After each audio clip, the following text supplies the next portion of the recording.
MC for the evening. Please put your hands together for Michael J. Gonzalez.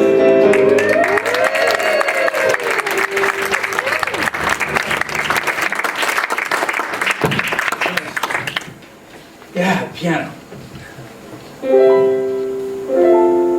You know, the piano's kind of been a guide to my life, you know? It's also been like my best friend. Got me through those hard times, emotionally and financially. Even when I turned my back on my dear friend 10 years ago to become an actor, I could still turn around at any moment. And there it is, ready to pick up where we had left off. So, how did this little piano bromance start? Well, let's go back to the beginning. Okay, so I started a friendship with the piano around 10 years old. But my first memory of music was a little bit before that. Okay, so it's February 9th, 1964, and I'm in the living room with my parents, my little brother Greg, and my sisters, and the Beatles are on the Ed Sullivan Show. I'm about 5 years old, and my sisters are just screaming hysterically, "Oh my God, I love you, Paul!" And that was my first glimpse into the insanity of fandom. So, about a year later, my sister take me to the movies to see A Hard Day's Night. You know, this hysteria is just going on. You know, the Beatles are running, and we're sitting in the front row, and people are chasing the Beatles, and I'm just getting all caught up. Next thing I know, I'm just standing on my seat. I say, "Run, John! Run right now! I love you, Paul!" And so I hear this voice up behind me go, "Would you tell him to shut the fuck up?"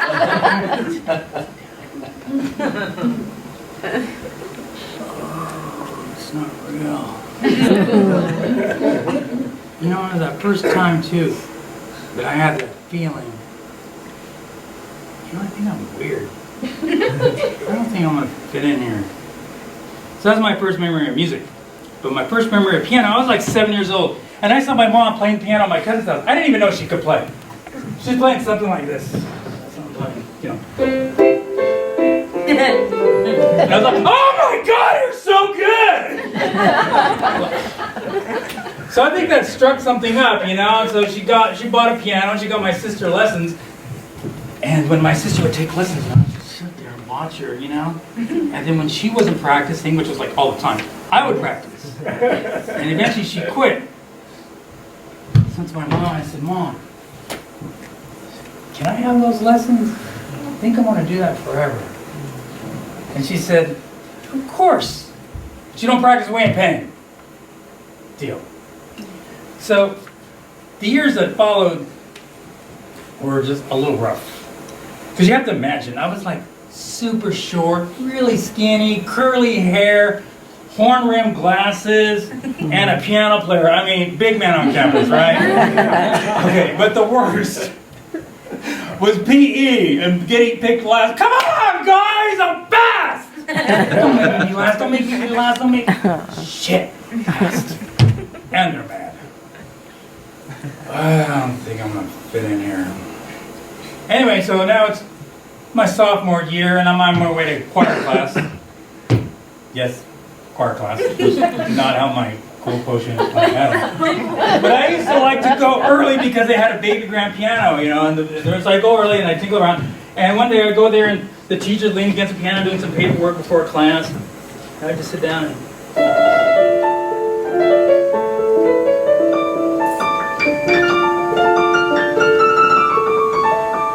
said, "Bach?" I said, "Actually, I'm just making it up." "Is that right?"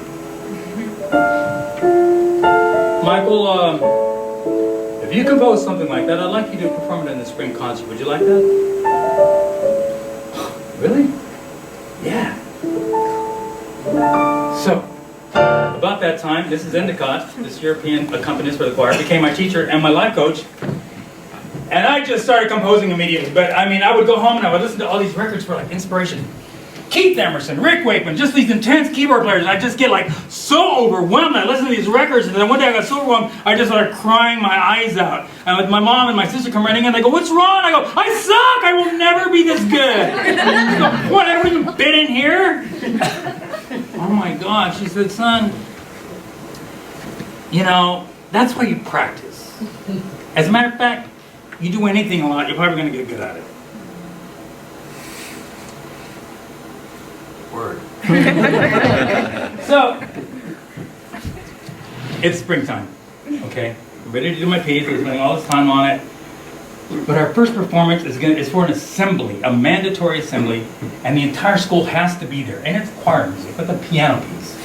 And they're going to be so fucking pissed off, you know, I'm never going to live through it. And it's a big school with a lot of attitude, and a big theater, and a big balcony. You know what, I'm going to get beat down, but it's well worth it, because I get to play a 9-foot Steinway Grant with the top up. Okay, so I go out there and do my piece, totally nervous. Okay.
So like Mrs. Endicott taught me, I go to the end of the piano,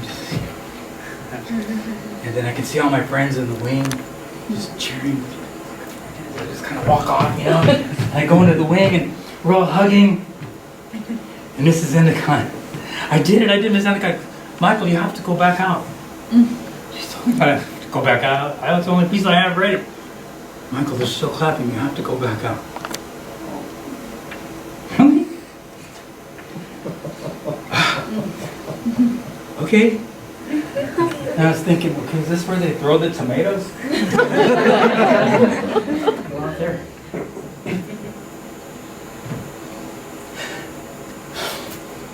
And the whole school is standing up on their feet. Same people that didn't pick me for their team. There's a standing ovation.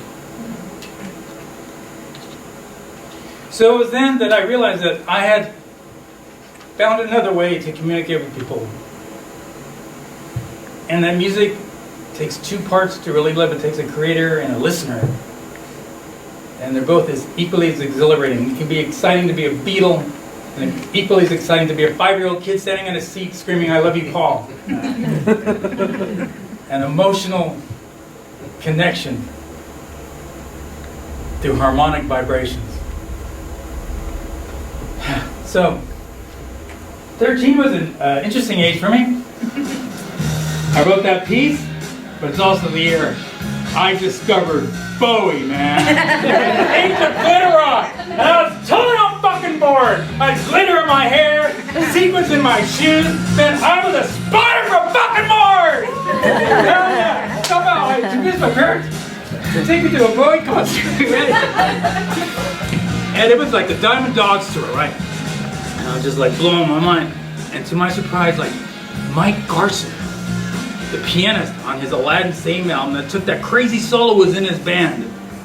And I was just hypnotized and transformed to another dimension by his playing. And my attention shifted from Bowie to Garson. totally obsessed. I mean, Bowie and Garson had become my prophets. They had given me a reason to just be myself, you know? And to just follow my passions. Thank you, Major Tom. Yeah. So by 16, I actually started gigging, right? Thanks to my cousin Rick, my older cousin Rick. He was a keyboard legend in our town, right? His name was Rick Troxel, but his friends called him Rock Trixel. And a total Woodstock kind of guy. But he showed me the ropes. Hey, cuz, come here. Let's sit at the piano. So, show me some of those Leon licks I've been teaching you. Oh, Leon Russell? Yeah, man. Let me hear it.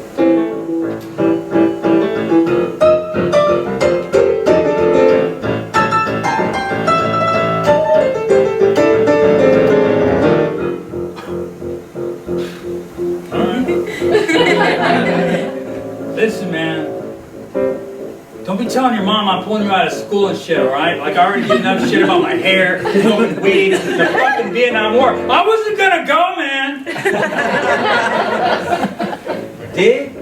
But listen, man, you need to learn the ropes, you know? You need to learn how to wrap cables, set up equipment, roll some joints, cut some lines. Oh, Rick, you know I'm not into any of that shit. Not yet! But you're all into that Bowie and Fox shit, like, what the fuck? Listen, man. You got a gig, alright? I couldn't do it, so I recommended you. And they know you're young, and it's in a bar. Oh, shit? Really? Yeah, man. It's good money, too, but they know how old you are, so you gotta sit outside on your breaks. It's in a bar. Hey, that's no problem. I'll bring my homework. You're gonna bring your homework to a gig? Hit me with some Leon. Okay, so thanks to my cousin Rick, I was now a gigging musician. I was playing with the big boys. I was making some money. But the next 10 years were like just a string of high-profile gigs, traveling the world, making like all this money, and I became a major fucking alcoholic! 30 years old, I'm a fucking alkie. Yeah, so, I mean, it was the 80s, man. Talk about an occupational hazard. So I'm at this gig, right? We're doing this gig in San Diego, and there's a couple of bands before us. And there's this young keyboard player in one of the bands, just killing it.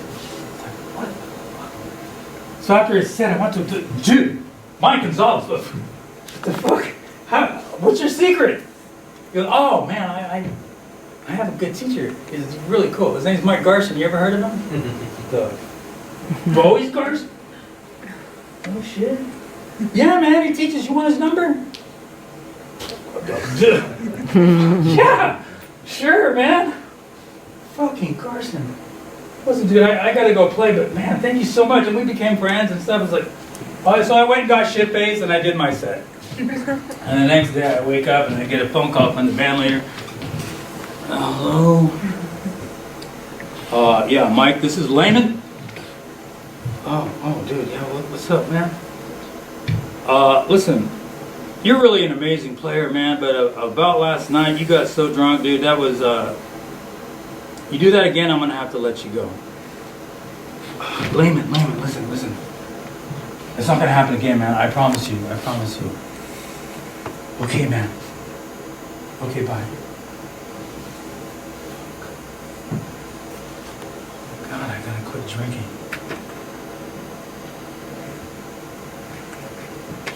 Mike Carson.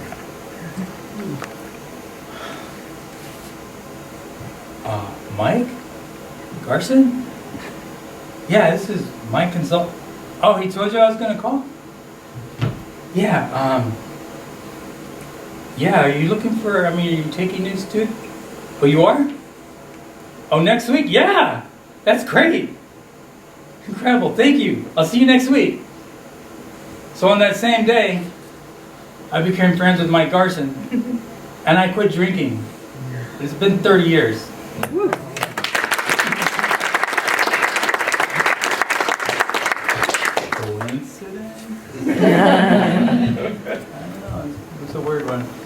So for the sake of time, I'm going to do the next 20 years in a minute. See if I can do it. Just give me from 30 to 50, okay? Okay, so I didn't want to play any bands anymore because I was sober now, but I didn't want to give up music. So I thought, you know, I know, I'll score films. You know, but I don't know shit about that, so. Then I thought, then one day I was watching a porn, I noticed there was music on it, and I thought, oh my God, that's a job. It's kind of like scoring films. So I made a demo and I sent it out to every porn company in the world. Next thing I know, I'm working for Playboy, I'm working for Penthouse, I'm working for Vivid, I'm making a shitload of money. So I took all the money I made from porn and I said, you know, I'm going to go study film. Not necessarily become a filmmaker, but to meet filmmakers, I might need a composer. Oh my God, that totally fucking worked. Next thing you know, I'm on Sundance. I'm working with Carlos Gallardo, the whole El Mariachi gang. Then one day I'm hanging out in George Lucas's office. I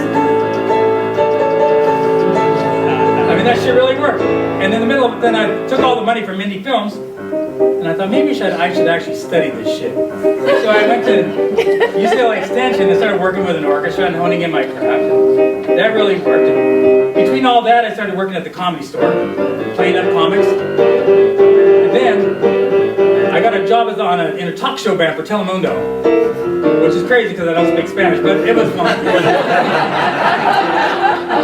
Maria Conchita Alonso. But one of the craziest things was I had found myself in a meeting with the president of film music for NBC Universal discussing my career. Man, what an honor. Life is good. But one of the greatest honors, was that a minute? I don't know. Anyway, one of the greatest honors of my life was getting to be Uncle Mike. Okay, so I have two twin nephews, Justin and Tyler, and we call them the Bubbas. Their dad was cool. They come from a divorced family, but he wasn't always around. So the rest of the time, they belonged to my brother Greg and I. Like, they were our boys, right? We taught them music and filmmaking, but the best was coming home for Christmas. Okay, Tyler, listen. Uncle Mike's coming down the road, okay? So scoop the CD player. He's got to learn those journey chords for us so we can, you know, steal them and make our own song. So, okay, here he comes. Okay, he's going to do that annoying knock, you know, and then we're going to go, what the fuck, and then he's going to come in. Okay, then get him right to the piano. Who is it? It's Uncle Mike, you little shit! Open the door! Uncle Mike! Merry Christmas! Okay, listen, we need you to learn these chords with the Bubbas! Bubbas! Bubbas! I have been driving for 2 hours. I'll do it, man. Just let me go lie down for a little bit. I'm like super tired. Mike, it's the holidays. We've been waiting like forever. No, I swear, I'll get to it. The Uncle Mike, Justin's right. We've been waiting like forever. It's the holidays, and you know we need to talk to you too. Oh shit! What? We're broke. We need spendings, and we need you to take us to Taco Bell. And we need you to take it, book us a studio in San Diego, preferably by the beach, so we can record like our album. All right, God, but okay, we'll talk about it. I'll get you this as your Christmas present. We'll get the studio, and I'll give you some money. But no buying any of that wheat shit or whatever you fucking guys are fucking doing. Uncle Mike, why would Tyler and I buy weed with our money when we know you keep that shit in your backpack? Stay out of my shit! Fuck! I love you guys. Merry Christmas. I'm gonna go lie down. Love you, Uncle Mike. Merry Christmas. Get the backpack.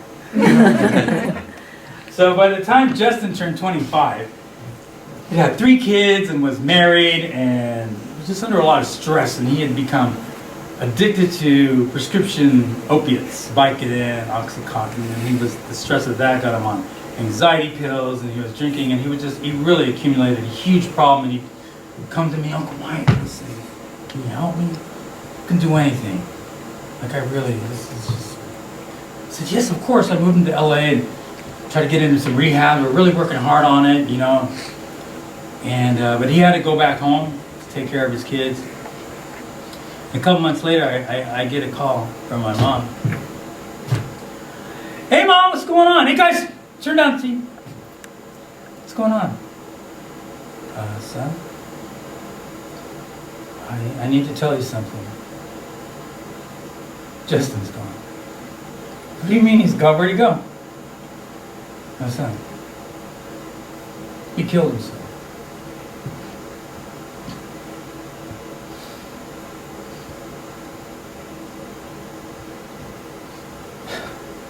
So about this time, I'm slipping off the planet. I just put my music on hold, and I had to find a therapist, to get through that.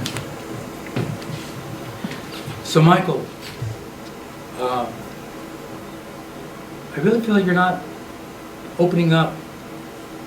You're a little distant. Yeah, I don't know what to say. Well, would you consider taking an acting class? You're an artist, it's not a stretch. You'll learn some things, kind of get in touch with some things. Yeah, sure. Whatever. So, I go to acting school, 50 years old. Everybody's like 20. And I'm a composer, and I'm thinking, okay, well, let's just give this a shot. So one of the first exercises in the beginning class is everybody has to stand in a circle with the teacher, and one by one we have to stand in the center and dance like a monkey. Well, I am a composer, I am 50, I will have nothing to do with that. I have my dignity. Michael, your turn to get into the circle. Oh, I'm so good, man. No. I'm so good. Please, somebody else. No, Michael, this is not negotiable. Get into the center of the circle. Dude, I'm good. I'm seriously, like, I will, but get in the fucking circle or get the fuck out of my class! And then by this time, like, all the other students were getting all upset and everything. The teacher just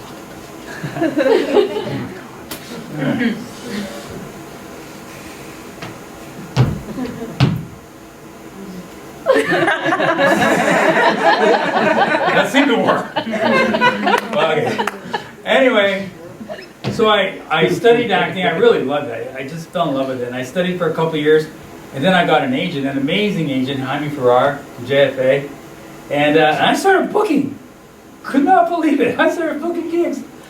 And just like the piano, it had saved me, like emotionally, from the whole Justin thing.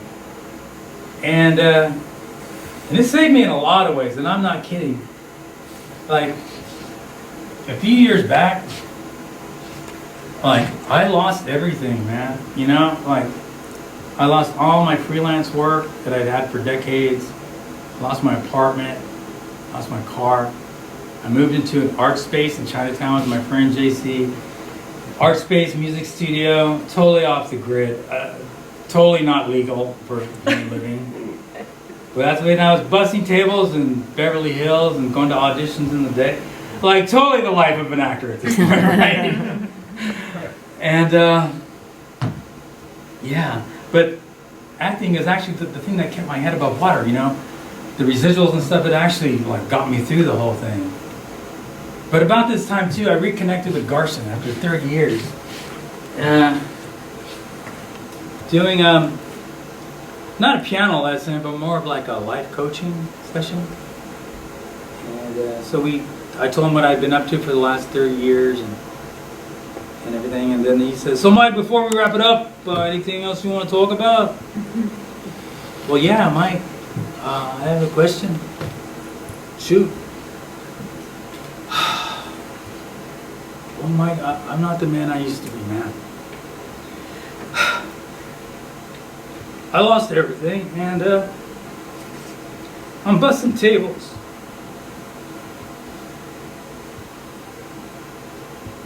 And a friend said to me that I was a failure. So my question is, do you think I'm a failure? Mike, what are you talking about? I'm sitting listening to this story the last 30 years, and you study film, and then you start scoring films, and then you're acting now? I mean, that's blowing my mind. I'm like so envious. And no, I don't. Well, Mike, I'm busting tables. Michael, that's honorable. But the question is, do you think you're a failure? Well, so now, here I am, an actor, telling you a story about a piano. Yeah, so, what have I learned? I just know one thing, that I don't think I'm a failure. The currency in my life isn't based on money. It's based on happiness and just a passion to live life, man. But I know one thing from being an actor. And I can stand right here in front of all of you and without any fear or hesitation, I can dance like a fucking monkey, man!